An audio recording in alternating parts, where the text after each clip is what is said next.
Welcome to our channel text book learning. দেখো বোর্ডে লিখেছি আমি তিনটে শব্দ, হলিডে, ভ্যাকেশন, লিভ। এই তিনটি শব্দের অর্থই হচ্ছে ছুটি।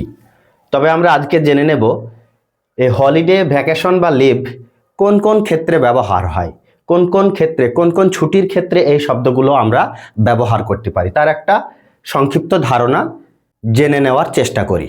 দেখো প্রথম শব্দ কি আছে? হলিডে। এই হলিডে আমরা কখন ব্যবহার করব? দেখো হলিডে মানে হচ্ছে ছুটি, তবে যে ছুটি সরকার বা কোনো প্রতিষ্ঠান কর্তৃক আগে থেকেই ঘোষণা করা হয়।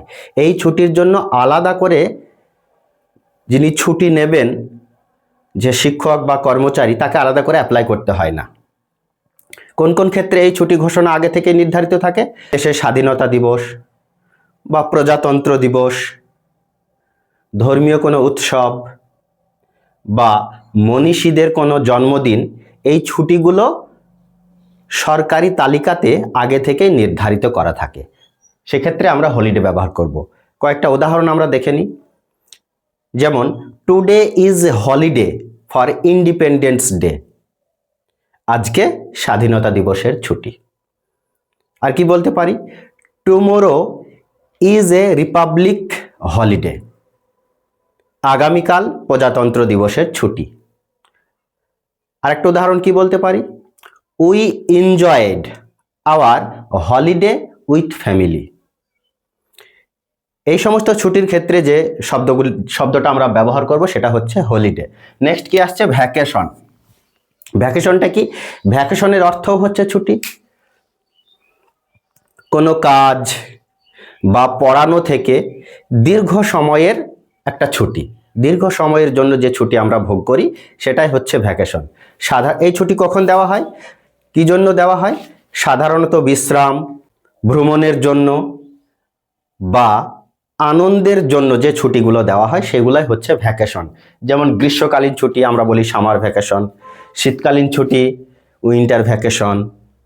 তারপরে পরিবার নিয়ে দীর্ঘ সময়ের জন্য বেড়াতে যাওয়া, এক্ষেত্রে যে শব্দটি আমরা ব্যবহার করব সেটা হচ্ছে ভ্যাকেশন।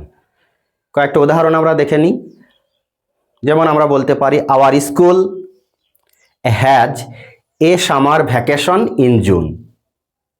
এক্ষেত্রে আমরা অবশ্যই ভ্যাকেশন শব্দটা ব্যবহার করব। আর কি বলতে পারি? I am going to Kashmir for my vacation, আমি কাশ্মীরে যাচ্ছি আমার ছুটির জন্য। এক্ষেত্রে আমরা ভ্যাকেশন শব্দটি ব্যবহার করব। আর কি বলতে পারি? They spent their vacation in Singapore, তারা ছুটি কাটাচ্ছে তাদের ভ্যাকেশনের সিঙ্গাপুরে। এই সমস্ত দীর্ঘ সময়ের জন্য যে ছুটি, সেক্ষেত্রে আমরা কি বলবো? ভ্যাকেশন শব্দটি ব্যবহার করব। এবার কি আসছে? লিভ। লিভ মানে ছুটি। তাহলে এটা কখন ব্যবহার হয়?